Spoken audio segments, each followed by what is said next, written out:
High court के बारे में, उच्च न्यायालय।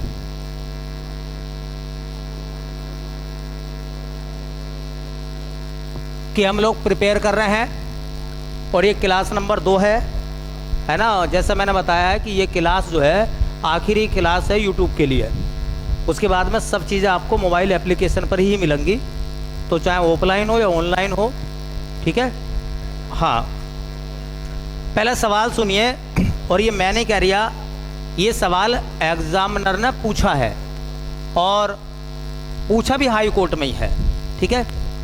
सवाल ये है, अंग्रेजी में लिखा हुआ है कि Nifty index is based on dash dash dash shares.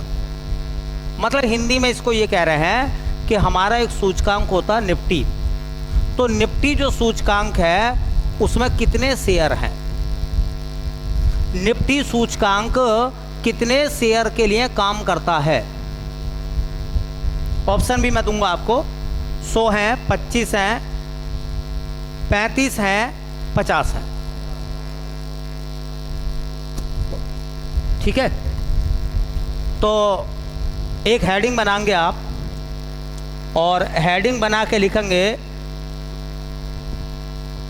National stock exchange.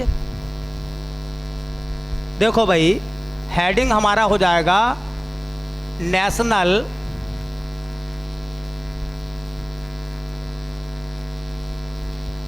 एक हेडिंग हो जाएगा नेशनल स्टॉक एक्सचेंज। एक तो ये हेडिंग बनाना आपको, एक अभी बताऊंगा कौन सा बनाना है। ये नेशनल स्टॉक एक्सचेंज है, इसको शॉर्टकट में आप लोगों ने सुना होगा, इसको कहते हैं NSE। N से नेशनल, S से स्टॉक और E से exchange, NSE। National stock exchange की स्थापना जो हुई थी वो हुई थी बेटा, नेशनल स्टॉक एक्सचेंज की स्थापना जो हुई थी वो हुई थी 1992 में। और नेशनल स्टॉक एक्सचेंज का मुख्यालय कहाँ है? इसका मुख्यालय है बम्बई में, मतलब मुंबई में, मुंबई में मुख्यालय है। और इस शेयर बाजार का जो सूचकांक है, देखो इसके सूचकांक का नाम क्या है? इसके सूचकांक का नाम है निफ्टी। क्या है? Nifty, NIFTY। क्या है? Nifty, NIFTY। या तो अंग्रेजी में लिखा हुआ मिलेगा, नहीं मिलेगा तो हिंदी में निफ्टी मिलेगा, है ना। और निफ्टी से आवाज़ आ रही है 50 की, ठीक है। तो निफ्टी से आवाज़ आ रही 50 की। एक्चुअल में ये जो बना है ना, ये दो नामों की साउंड से बना है, नेशनल और 50, तो इसे मिलाकर बोला है निफ्टी। तो अब याद रखना कि ये जो निफ्टी है सूचकांक, ये किसका सूचकांक है? नेशनल स्टॉक एक्सचेंज के सूचकांक का नाम बताइए, निफ्टी। और इस निफ्टी में हाँ कितने शेयर हैं? कितने शेयर का मतलब है कितनी कंपनियों के शेयर हैं, कितनी कंपनियां इसमें काम करती हैं, ठीक है। तो इसमें कितनी कंपनी काम करती हैं या कितनी कंपनियों के शेयर हैं? तो भैया 50 कंपनियों के शेयर हैं। और ये सवाल हाई कोर्ट में एक बार पूछा गया है। देखो सवाल की वैल्यू पे काम करो। उसने ये नहीं पूछा कि निफ्टी कब बना था, मतलब NSE की स्थापना कब हुई थी, मुख्यालय कहाँ था, या इसका सूचकांक क्या। वो कह रही है कि निफ्टी निफ्टी आपने अखबारों में डेली सुना है, तो निफ्टी के अंतर्गत कितनी कंपनियों के शेयर हैं? तो 50 कंपनियों के शेयर हैं निफ्टी में। ये सवाल पूछा, नाम अंग्रेजी में था कि Nifty index is based on dash dash dash shares. Nifty जो इंडेक्स है उसके कितने शेयर हैं या उसमें कितनी कंपनियों के शेयर हैं? तो क्या नाम आएगा? 50 कंपनियों के। तो ये क्वेश्चन तैयार रखना, पूछा जा सकता भैया। चलिए एक आपको याद और रखना है, इसी से मिला जुला, उसका भी नाम पूछता है, तो वो है बम्बई स्टॉक एक्सचेंज। अब तो मुंबई हो गया, बम्बई स्टॉक एक्सचेंज। देखो वैसे भी हाई कोर्ट में अंग्रेजी आएगी, इतनी अंग्रेजी तो समझते रहें, ठीक है। बम्बई स्टॉक एक्सचेंज को शॉर्टकट में कहते हैं बेटा हम BSE, Bombay stock exchange. Bombay stock exchange की स्थापना कब हुई थी? तो बॉम्बे स्टॉक एक्सचेंज बना था बेटा 1875 में। इसका मुख्यालय कहाँ है? अब भैया बम्बई में होगा, तो इसका मुख्यालय भी कहाँ बेटा? मुंबई में, है ना। मुंबई में एक जगह का नाम सुना होगा, दलाल स्ट्रीट। दलाल स्ट्रीट में इसी का मुख्यालय है। और एक सवाल और याद रखना, देखिए इसका जो सूचकांक है, तो निफ्टी किसका है? NSE का। और BSE का क्या है? सेंसेक्स। क्या है? सेंसेक्स। याद रखें, सेंसेक्स जो है वो किसका सूचकांक है? बॉम्बे स्टॉक एक्सचेंज का सूचकांक क्या है? सेंसेक्स। अब आपको यह बताना है कि इसमें कितनी कंपनियों के शेयर हैं। बॉम्बे स्टॉक एक्सचेंज के सूचकांक सेंसेक्स से कितनी कंपनियां जुड़ी हुई हैं? यह भी सवाल आया है, मैंने सोचा दोनों को एक जगह लिखवा दूं। तो याद रखो, उसमें 30 कंपनियों के शेयर हैं। कितने शेयर हैं? 30 कंपनियां, मतलब 30 कंपनियां जो हैं वो इससे जुड़ी हुई है। और याद रखो, ये भारत का सबसे पहला शेयर बाजार यही है, शेयर मार्केट यही है भारत का सबसे पहला। तो यह भारत का, यह है भारत का प्रथम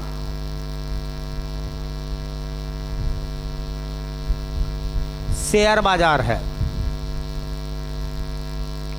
भारत के पहले शेयर बाजार का नाम क्या है? BSE, Bombay stock exchange.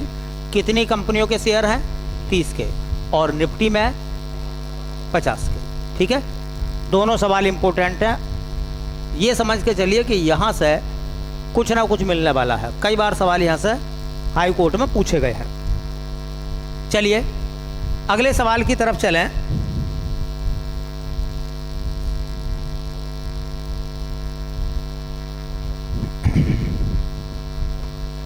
अगला सवाल,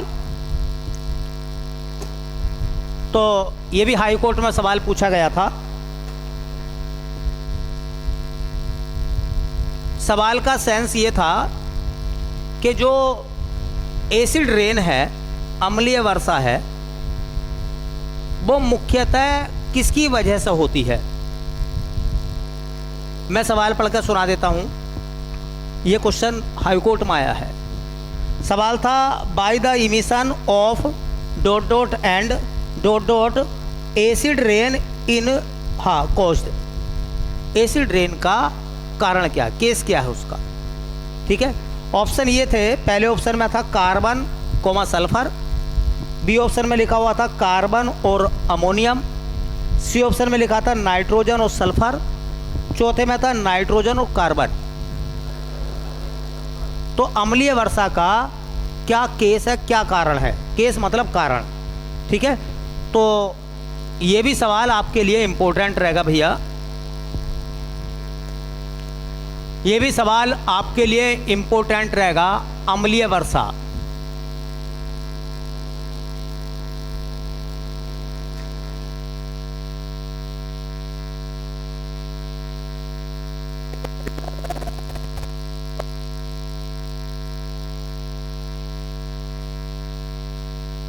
क्या लगाओ?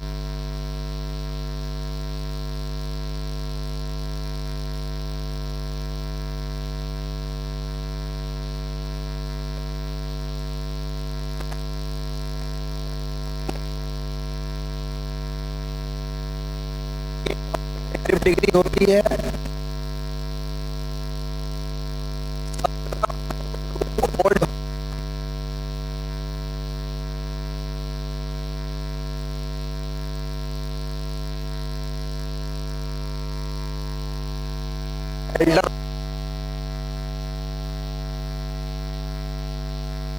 आपने करी है इसके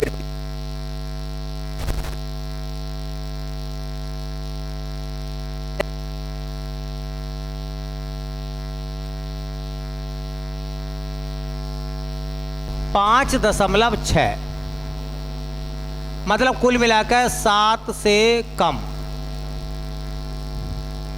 ठीक है, और सुनिए, अम्लीय वर्षा का कारण क्या है? तो कारण दो चीजों को लेकर है, एक सल्फर व नाइट्रोजन। अब होता क्या है, ये जो सल्फर है जब ये गैस के रूप में बदलता तो बनती है सल्फर डाइऑक्साइड। Sulphur dioxide. और ये नाइट्रोजन है ना, ये बदलता है नाइट्रोजन ऑक्साइड में। नाइट्रोजन ऑक्साइड, नाइट्रोजन के 5 ऑक्साइड होते हैं। ठीक है, नाइट्रस, नाइट्रेट, इस प्रकार से अलग अलग, नाइट्रिक। तो याद रखो, ये जो सल्फर डाइऑक्साइड है ये जल के साथ क्रिया करके बनाएगी एक अम्ल H2SO4। क्या बनेगा इससे? सल्फ्यूरिक अम्ल।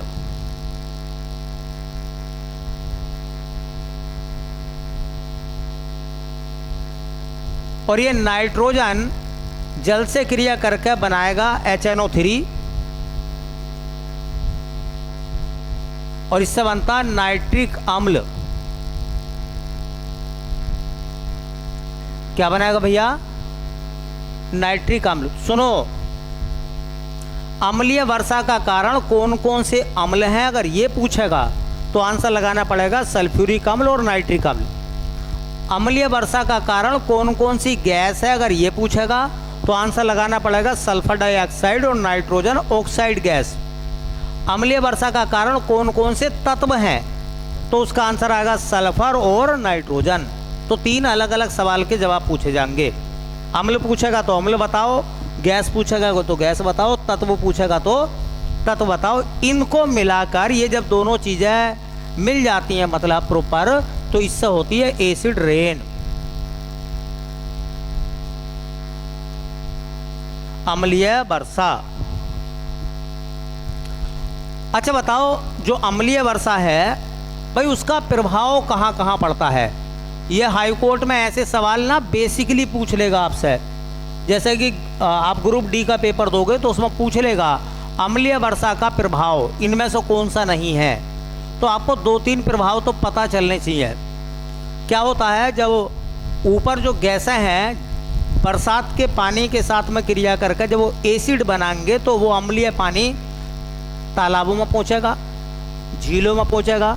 तो उसका जो पानी है तालाब या झील का वो अम्लीय हो जाएगा, उसमें रहने वाले जीव जंतुओं को नुकसान होगा क्योंकि वो एसिड वाटर में नहीं रह सकते। ठीक है, तो इसलिए एक प्रभाव तो पड़ता है जलीय जीवों की मृत्यु। अम्लीय वर्षा की वजह से जलीय जीवों की मृत्यु भी होती है। जलीय जीवों की मृत्यु का कारण एक अम्लीय वर्षा भी हो सकता है। दूसरा कह रहे हैं कि जब एसिड रेन होती है तो जो आपके पेड़ पौधे हैं इनकी ग्रोथ रुक जाती है, तो पौधों की वृद्धि में कमी, पौधों की वृद्धि में कमी भी देखी जाती है। करेक्ट। तीसरा एक कारण आपने सुना होगा और ये पूछा भी था, जो इमारतें होती हैं उनके कलर जो हैं वो धूमिल हो जाते हैं। कभी आपने देखा होगा ये दीवारों पर जो प्लास्टर होता है छूट जाता है, तो जो ईंट होती है ना, ईंट से लाल रंग छूटना शुरू हो जाता। होता नहीं होता ऐसा? ईंट का लाल रंग क्यों छूट रहा भैया? अम्लीय वर्षा की भी एक वजह हो सकती है। ताजमहल का रंग फीका पड़ लिया है, उसकी वजह भी अम्लीय वर्षा है। ठीक है, तो हम कह सकते हैं इमारतों के रंग धूमिल हो जाते हैं। इमारतों के रंग का धूमिल होना,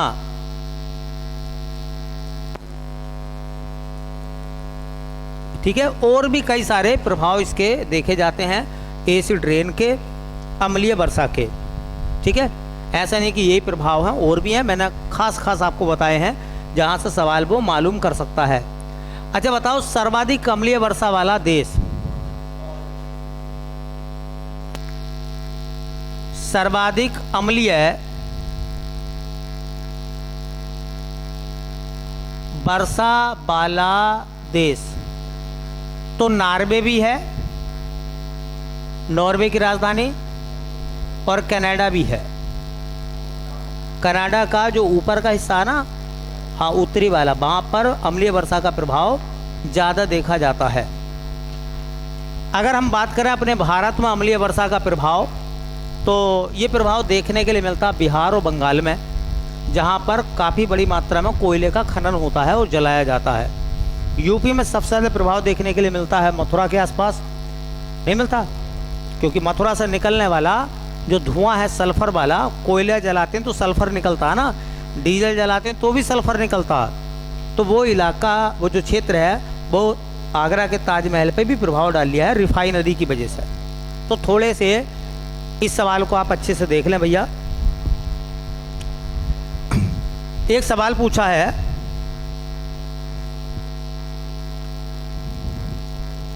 ये समझ में आ गया ना पूरा, आपको ध्यान रखना, क्योंकि इसमें जो ऑप्शन थे उसी हिसाब से आपको चलना है। एक क्वेश्चन पूछा था कि which of the following union ministries launch, मतलब लॉन्च किया गया है, लॉन्च की गई है योजना मिशन सत्यनिष्ठा on ethic in public governance. कुल मिलाकर हिंदी में बात करते हैं हम। सवाल ये था कि एक मिशन चलाया गया था, मिशन सत्यनिष्ठा। ये मिशन कब चलाया गया था और किस मंत्रालय के द्वारा चलाया गया था?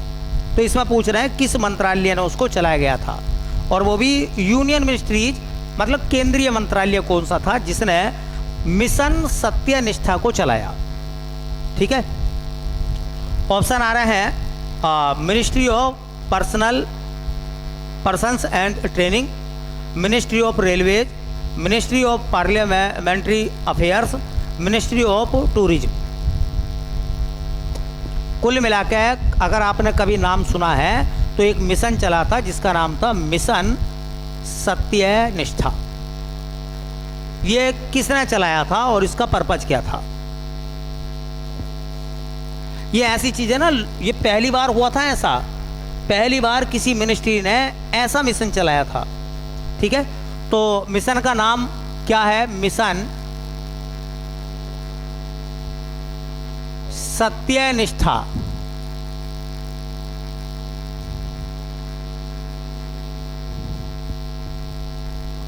मिशन सत्यनिष्ठा, ठीक है, याद रखेंगे। मैं आपको बता दूं, भारत सरकार के द्वारा या उत्तर प्रदेश सरकार के द्वारा या किसी सरकार के द्वारा जो पिछली योजनाएं होती हैं ना, उन ये मिशन होते हैं, उनके सवाल भी पूछ लिए जाते हैं, ठीक है। तो ये मिशन जो चला था, इस मिशन को शुरू किया गया था बेटा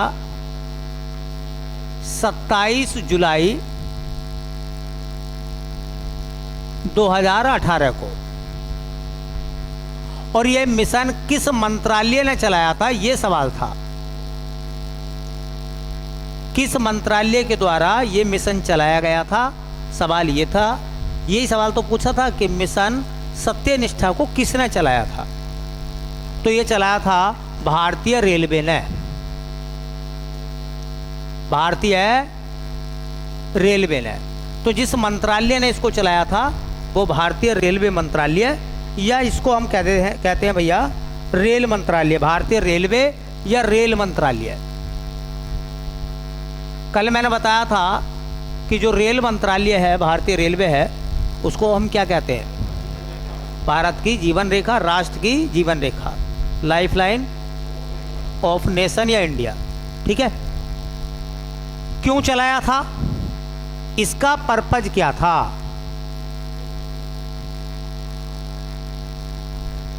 तो बताओ सत्यनिष्ठा की बात कहाँ की जाएगी? जहाँ लोग करप्ट हो रहे हों और वो अपनी नैतिकता से गिर रहे हों। नैतिकता का मतलब होता है आपकी निजी जिम्मेदारी क्या है, ठीक है। तो इस वजह से ताकि रेलवे के कर्मचारियों में नैतिकता की बढ़ोतरी हो और वो सत्य मतलब ईमानदारी के साथ में जिम्मेदारी लेकर अपने कामों को करें, करप्ट ना हो। और ये पहली बार किसी मिनिस्ट्री ने इस कदम को उठाया था, पहली बार, है ना, कि कर्मचारियों को ये भी सिखाया जाए कि वो रिश्वत ना लें, ठीक है।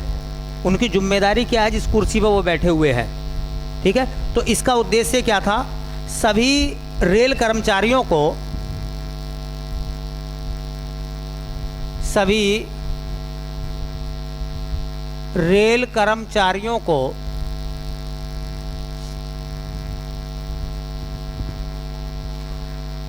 नैतिकता का पालन करने,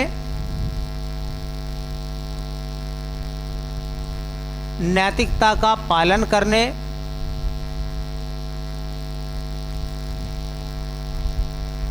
व कार्य के दौरान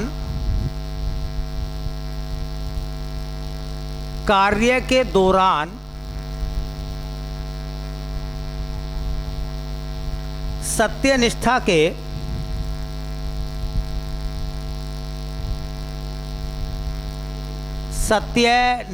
के मानकों को बनाए रखना,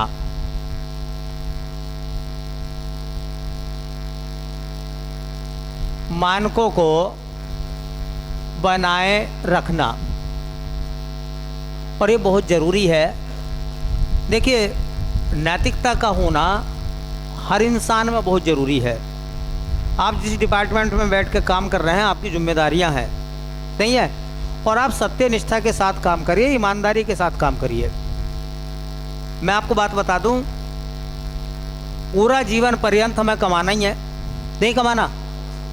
जब से हम व्यस्त हो गए, जब से जिम्मेदारियों का बोझ हमारे कंधों पर रख दिया गया या हमने ले लिया अपनी अपनी मजबूरियों में, अब ये उतरेगा नहीं, ये चलता रहेगा। और मैं आपको बता दूं कि कितना ही आप अवैध तरीके से कमा लो, कितनी रिश्वत लेकर कमा लो, जितनी रिश्वत ज़्यादा लोगे इतनी परिवार की, घर वालों की ख्वाहिशें बढ़ जाएंगी, ठीक है। और वो बोझ आपके ऊपर है, वो बोझ आपके ऊपर है, वो जो दबाव है वो आपके ऊपर है। भाई आपके पास पैसे उतने हैं कि आप अपने परिवार को जो है, हाँ, किसी दिन आप जो है शहर में किसी पार्क में घुमा लेते हैं। अब उनकी इच्छाएं बढ़ गई, अब बच्चे कह रहे हैं कि पापा पार्क में तो अब ना जा रहे, है ना, अब स्विमिंग पूल में चलेंगे। अब पार्क के बैठने के पैसे नहीं थे, अब स्विमिंग पूल के पैसे हैं। चलो उन्हें स्विमिंग पूल भी ले पा गए। अब उन्होंने स्विमिंग पूल देखा और मोबाइल में देख लिया एक दिन गोवा, है ना, तो उन्होंने लगा कि पिताजी तो डैर में नवा लाए हमें, अरे पिताजी गोवा ले चलो, गोवा। अब आपको पता ना कि उनके सपनों को साकार करने की जिम्मेदारी आपकी है फाइनेंशियली। अब आप क्या कर रहे हैं? आप डिपार्टमेंट में बैठ कर बटोर रहे हैं, और ये पाप के भागीदार आप हैं। इससे भैया उतना कर लो जितनी ज़रूरत हो, क्योंकि ताउम्र कमाना है, आज ही थोड़ी कमाना है, और लास्ट टाइम तक कमाना। आज ही परिवारों की जिम्मेदारियां लास्ट समय तक रहेंगी। तो फिर एक काम ना करें, सफ़र भी पूरा हो जाए और थकान भी ना हो, ज़िंदगी फिर ऐसे जी जाए, है ना। कुछ लोग करते नहीं है कि उन्हें पता कि वहाँ पहुँचना है, पहाड़ की उस चोटी पर पहुँचना है, तो यहाँ से रेस लगाएंगे, और रेस लगाएंगे, खूब तेज़ भागेंगे, कुछ चढ़ाव को पार करेंगे, एनर्जी उनमें होती है और फिर वो थक जाते हैं, टायर्ड होकर बैठ जाएंगे। अब उनमें हिम्मत ये भी नहीं होती कि वो 2 कदम भी चल लें। और एक व्यक्ति वो जो उम्र में भी उनसे बड़ा है, ठीक है, एनर्जी भी उसके अंदर कम है, लेकिन फिर भी वो स्लोली चलता और पूरा पड़ाव पार कर देता। तो ये नैतिकता है। इसे जगाने के लिए इंडियन रेलवे ने एक मिशन चलाया था 2018 में, जिसको क्या नाम दिया गया? मिशन सत्यनिष्ठा, ठीक है। हाँ, आराम से अपना काम करिए, नैतिकता के साथ करिए, ईमानदारी के साथ करिए। देखो, जब आप ईमानदारी के साथ में काम करेंगे तो ना तुम्हें घबराहट हो, और जब बेईमानी से काम करोगे तो घबराहट भी होगी, और उस घबराहट का असर दिल पे पड़ेगा। अरे होता है भाई, नहीं होता? और आपका दिमाग सबसे ज़्यादा सोच रिया होता उस समय, रात में भी सोच रिया होता, सब सो गए और आप जाग रहे हैं, ठीक है। तो फिर ईमानदारी से काम करो ताकि बेहतर ज़िंदगी को जिया जा सके। भाई हम तो देखो यही बात कहते चले आए और यही चीज़ पर हम भी आमादा हैं। चलिए, बड़ा अच्छा सवाल है। सवाल क्या है? सवाल ये था, सुन लो भैया। सवाल था the concept of provision of urban amenities to rural area. कुल मिलाकर इसे पूरे को कहते हैं PURA, पूरा। मॉडल वाज गिवन बाई, ये मॉडल, पूरा का मॉडल किसने दिया था? यह अवधारणा कहाँ से आई थी? ऑप्शन है APJ अब्दुल कलाम, मनमोहन सिंह, C रंगराजन और कस्तूरी रंगन। 4 विकल्प हैं और अंग्रेजी में उसको कहते हैं provision of urban amenities to rural area, और हिंदी में कहते हैं उसको पूरा, PURA शॉर्टकट में। तो ये अवधारणा कौन लेकर आए थे? 4 विकल्प मैंने बता दिए। बहुत शानदार और अच्छा सवाल है। मैंने बताया नहीं कि ये जो सवाल है ये हाईकोर्ट बेस्डी है, ठीक है। कोई भी सवाल जो है इधर उधर भागने वाला नहीं है, और हर सवाल की एक कीमत है, मैं आपको बता दूं, कीमत है। तो एक हेडिंग बनाना आपको, प्रोविजन।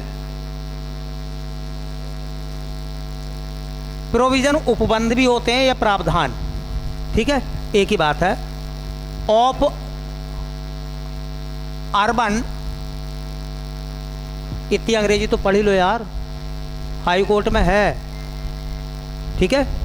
हाँ, अर्बन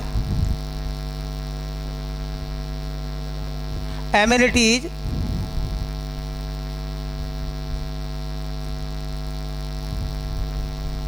टू रूरल एरिया, इसे शॉर्टकट में मिलाकर ये कहते हैं PURA,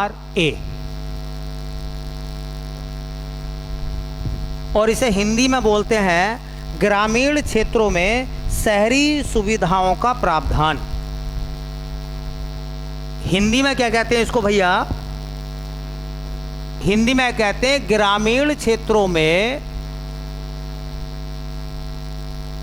ग्रामीण क्षेत्रों में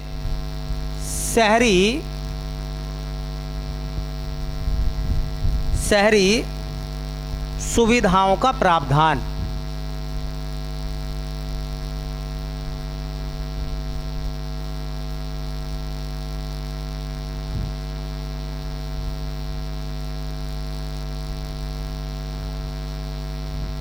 अब ये हमसे पूछा गया था कि द कंसेप्ट, मतलब ये जो विचार है, अवधारणा है, किसकी है?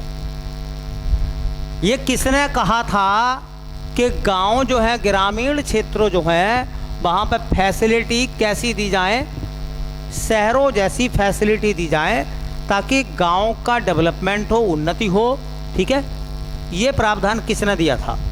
4 विकल्प मैंने बोले थे, APJ अब्दुल कलाम, मनमोहन सिंह, C रंगराजन और कस्तूरी रंजन। क्या नाम हो सकता है? तो ये जो प्रावधान है, इसकी जो अवधारणा है, इसकी अवधारणा को दिया था APJ अब्दुल कलाम ने। APJ अब्दुल कलाम ने अवधारणा दी थी 2004 में चंडीगढ़ में। 2004 में चंडीगढ़ में, मतलब PURA, ये जो कंसेप्ट पूरा का, ये कहाँ से आया है?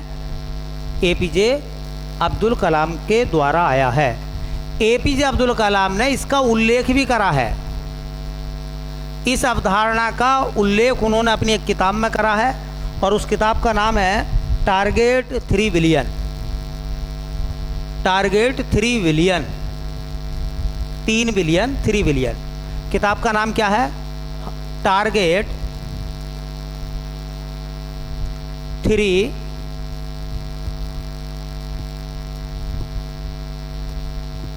बिलियन।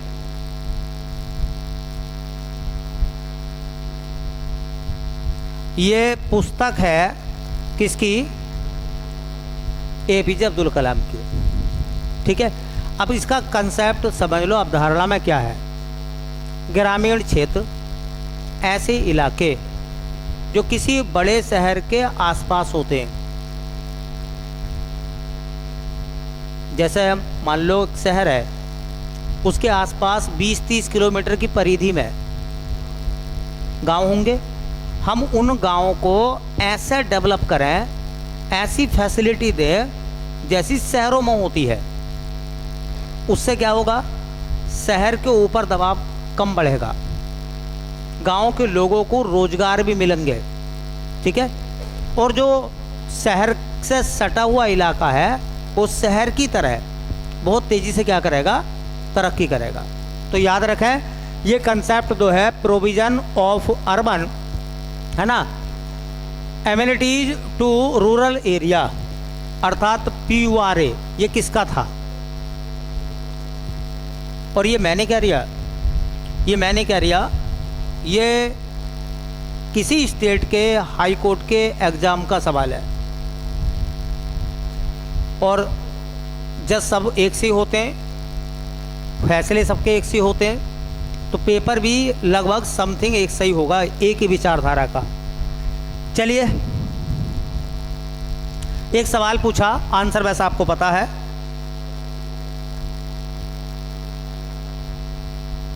बोले सवाल, कह रहे हैं which SAARC nations is considered as carbon negative country of the world.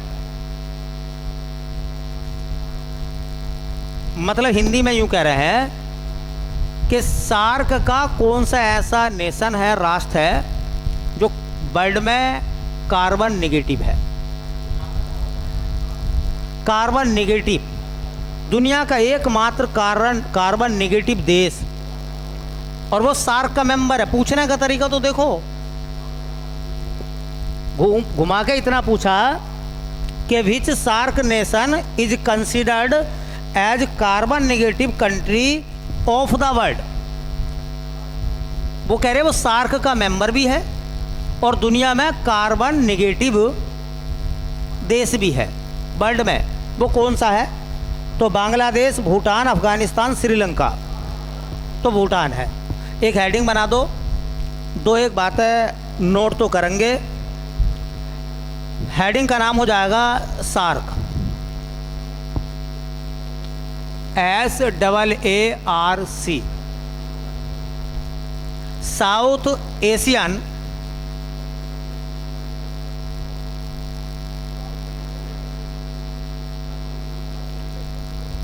फिर आएगा एसोसिएशन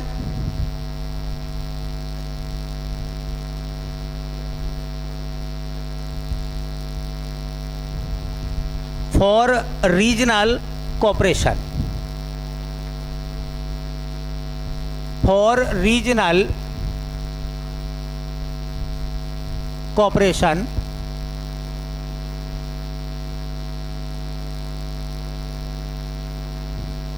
ये थोड़ा ना फुल फॉर्म इनकी लिखते हुए चलना।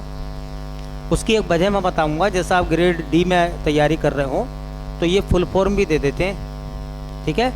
तो मैं इसी वजह से लिखवाता हूँ, वरना इसका कोई मतलब नहीं था लिखवाने का।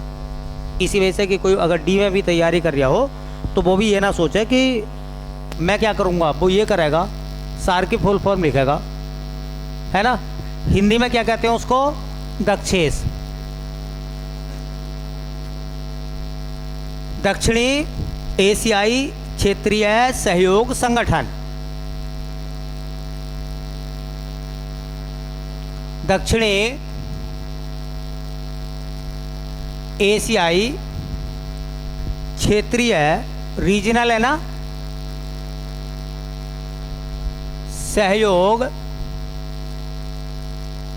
संगठन, दक्षेस, ठीक है, दक्षेस। बस याद रखो, पहला सवाल तो ये बताओ कि ये सार्क की स्थापना कब हुई थी? आपका टेस्ट चल रहा है, समझ लो। कब हुई थी? 1985, 84, 86 या 88? तो 8 दिसंबर 1985 में, 85। ऐसा याद रख लो जी, भारतीय राष्ट्रीय कांग्रेस के 100 साल बाद। वो 1885, ये 1985। सार्क की स्थापना का विचार किसने दिया था? किसने कहा था कि सार्क होना चाहिए?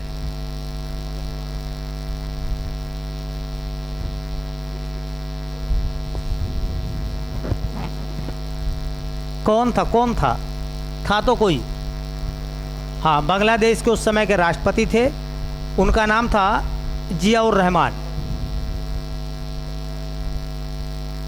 जियाउर रहमान, ये बांग्लादेश के कौन थे? बांग्लादेश के राष्ट्रपति। ठीक है। और वो शेख मुजीबुर रहमान जो हैं वो अलग हैं, वो बांग्लादेश के पिता हैं।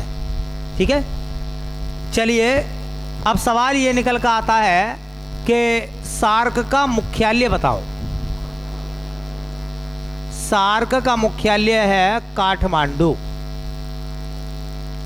देखो, ये बात आपको पता थी, है ना? अच्छा, सार्क में कितने सदस्य हैं? तो अब 8 हैं, पहले 7 थे। ठीक है। देखिए, भारत उसका मेंबर है, तो जी भारत है। हमारे बिना तो सार्क अधूरा है या नहीं है? हमने कहा कि पाकिस्तान से मान जा भाई, आतंकवाद को पनाह मत दो, वरना कहा नहीं जी हम तो मानेंगे नहीं। तो मैंने कि तुम मीटिंग कर लो सार्क की। तो उसने कहा कि भारत नहीं आएगा तो क्या मीटिंग नहीं होगी? मैंने करके देख ले, है ना? हम नहीं गए, कोई भी ना गया, है ना? और इसी वजह से जब आप ग्रुप में नहीं बैठेंगे, तुम्हारे तालमेल टूट जाएंगे, तो तुम्हारा व्यापार ठप हो जाएगा। और आपके व्यापार का ठप होने का मतलब है आपकी करेंसी का बहुत नीचे आ जाना। ठीक है। और बर्बादी के कगार है, और कुछ नहीं है। ठीक है। भारत है, पाकिस्तान है, बांग्लादेश है, बांग्लादेश, इन्हें मैं एक जगह लिखूंगा, श्रीलंका है, श्रीलंका लिखेंगे, है ना? मालदीव को भी यहीं लिखूंगा मैं, मालदीव। ठीक है। देख रहे हैं आप, मौजू साहब कह रहे हैं कि आ जाओ, है? हाँ, गलती हो गई, सॉरी। मैंने कि हम कहते कुछ नहीं है। अब आप जानते हैं मोदी जी की फैन फॉलोइंग क्या है। जब मौजू ने चीन की तरफ जो है पल्ला झुका दिया मालदीव सरकार ने, और हम मालदीव के खिलाफ थोड़ी है। मालदीव का पर्यटन भारत से चलता, सब वहीं जाते मालदीव घूमने के लिए। तो मोदी जी को एक दिन जो है वो लक्षद्वीप पे नहा कर कुर्सी बिछा कर बैठ गए। वो कुछ भी ना कहा, 2-3 फोटो खिंचवाए और आ गए। ठीक है। पता चला मालदीव डूब गया। ठीक है। हाँ, तो मालदीव है। अच्छा, एक देश है, उसका नाम है क्या भैया? छठा, नेपाल। और एक देश है भूटान। 7वां मैंने भूटान लास्ट में लिखा है। और ये विश्व का एकमात्र कार्बन नेगेटिव देश है। देखो, इसकी खास बात क्या है? यह विश्व का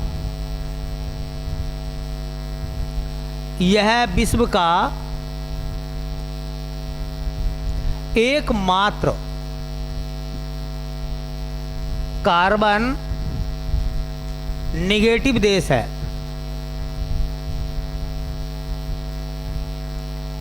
पता इस बात का मतलब क्या है? जैसा मान लीजिए आपने 100 केजी कार्बन पैदा करा, तो आपके यहाँ इतने पेड़ पौधे हैं कि वो 110 केजी कार्बन का अवशोषण कर सकते हैं। तो आपका नेगेटिव वैल्यू कितनी है फिर? 10 केजी हुई या नहीं हुई? ऐसा एकमात्र दुनिया का देश है भूटान। और सार्क का 8वां मेंबर जो बना, यहाँ लिख देता हूँ मैं, अफगानिस्तान। अफगानिस्तान 8वां मेंबर बना था। कब बना था भैया? नहीं जी, 2007 में। सार्क का था 14वां सम्मेलन। सार्क के 14वें शिखर सम्मेलन में अफगानिस्तान को सार्क का मेंबर बनाया गया था 2007 में। वो जो आप 2010 के आसपास की बात कर रहे हैं तो उसमें ब्रिक्स की बात है, साउथ अफ्रीका की। ठीक है, एक सवाल और यहाँ से आता सार्क से। सवाल ये पूछा जाता भैया, इसका पहला शिखर सम्मेलन कब हुआ था और कहाँ हुआ था? सार्क का पहला शिखर सम्मेलन हुआ था 1985 में। और कहाँ हुआ था? तो ढाका में। इसका आंसर काठमांडू लगा देते हैं बच्चे। और सार्क का दूसरा शिखर सम्मेलन कहाँ हुआ था? सार्क का दूसरा शिखर सम्मेलन तो अगले साल हुआ, अर्थात तो 1986 में। और ये भारत में हुआ था, बंगलुरु में। भारत के बंगलोर में सार्क का शिखर सम्मेलन हुआ। कौन सा? दूसरा। तो पहला ज़्यादातर आता पेपर में, तो यहाँ सार्क भी पढ़ लिया और ये भी पता चल गया कि सार्क का कौन सा ऐसा मेंबर है जो कैसा है, कार्बन निगेटिव है।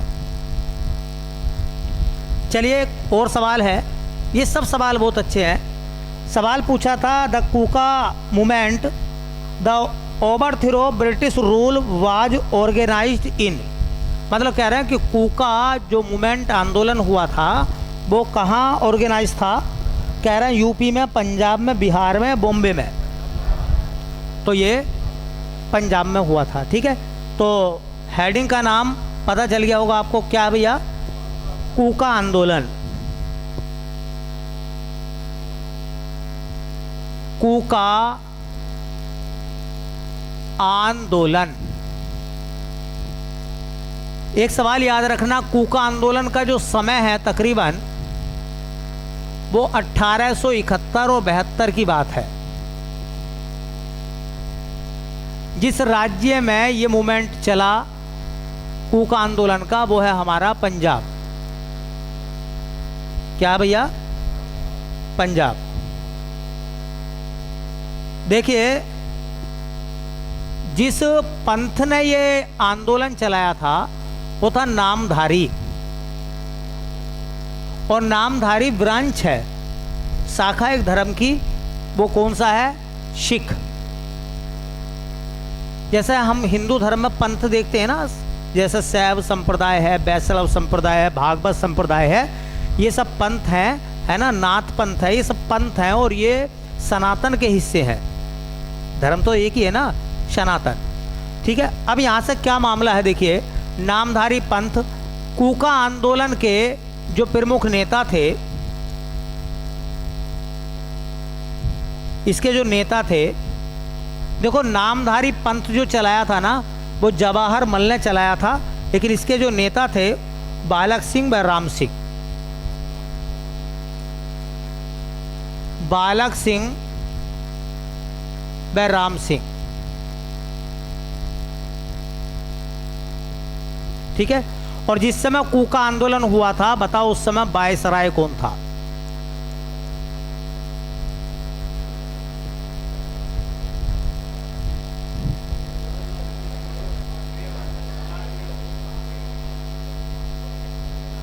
उस समय वायसराय था लॉर्ड नॉर्थब्रुक। ये रिटायर हो गया था, उसके बाद आया मेयो। ये रिटायरमेंट का समय है इसका, इसके बाद मेयो का दौर शुरू हुआ था। ठीक है, अच्छा याद रखें, इसकी एक घटना थी कूका की। वो घटना थी, उसे कहते हैं हाँ मलेरकोटला का खूनी कांड। मलेरकोटला का खूनी कांड। और ये घटना घटी थी 1872 में। मलेरकोटला पंजाब में एक जगह है, वहाँ की घटना थी। कूकाओं के विद्रोह को दबाने के लिए ब्रिटिश हुकूमत ने एड़ी और चोटी का पसीना एक कर दिया। ठीक है, ये इतना खूनी कांड था जिसके नाम सुन के रूह कांप जाती है। 35 कूकाओं आंदोलनकारियों को पकड़ा गया और तोप से उड़ाया गया। तोप के आगे बांध के उड़ाया गया था। तोप का गोला छूटता है ना, हाँ, तो तोप के मुंह से उसको बांधा गया और फिर गोला छोड़ा गया। और आप लगाओ कि सेकंडों में छीतड़े से मच जाते हैं आदमी के। ये मतलब एक कहते नहीं है कि एक किसी भी काम को करने की पराकाष्ठा है। इससे ज़्यादा और फांसी देना, गोली मारना ये अलग बात है। तोप के आगे बांध के और गोला छोड़ेंगे तो उस आदमी के क्या हो जाएंगे, छीतड़े से मच जाएंगे। 65 कूकाओं के साथ ऐसा हुआ था। ठीक है, तो इस खूनी संघर्ष में क्या हुआ था, 65 कूका सैनिकों को देखो तोप से उड़ाया गया। एक सवाल ना पूछा भी जाता है और सवाल कुछ इस तरीके का है कि भारत में सबसे पहले सबसे कम उम्र में किसको सजा हुई थी भारत में? तो सबसे पहले फांसी सबसे कम उम्र में हुई थी खुदीराम बोस को। लेकिन ये कह रहे हैं कि पहला सबसे कम उम्र का जो शहीद है व्यक्ति, जो अंग्रेजों के क्रूरता से मतलब उसे शहीद करा गया, तो वो कूका बालक था। उसकी उम्र तकरीबन 12 वर्ष बताई गई है और उस बच्चे का नाम है देखो 12 वर्ष के बिशन सिंह। 12 वर्ष के बिशन सिंह की हत्या की गई। और ये बताया जाता कि सबसे कम उम्र में जिस व्यक्ति को या जिस क्रांतिकारी को फांसी हुई वो बिशन सिंह था। 12 साल की उम्र थी। इनके बारे में मैंने सुना है जगह कि वो जो अंग्रेज़ थे वो थोड़ी दाढ़ी रखते थे और इन्होंने ऐसा उसका मुंह पकड़ा था, पता ऐसा उसका मुंह खचोटा पकड़ा, मतलब कि वो छुटा ही नहीं पाया। और बाद में उस बच्चे के हाथ काटे गए तलवार से। ठीक है, फिर उसे तोप के आगे बांधा गया और फिर उड़ाया गया। तो ये कूकाओं से संबंधित आंदोलन है और ये सवाल आता भी है। बस इसमें तो इतना पूछा था कि कूका आंदोलन कहाँ चला था, पंजाब में चला था। ठीक है, तो आज के सवाल सब इम्पोर्टेंट थे, सब बढ़िया सवाल थे और पेपर में आने लायक है। थोड़े दिनों मेहनत करते हैं, 40-42 दिन, अगर सब कुछ ठीक रहा तो पेपर बढ़िया होने वाला है।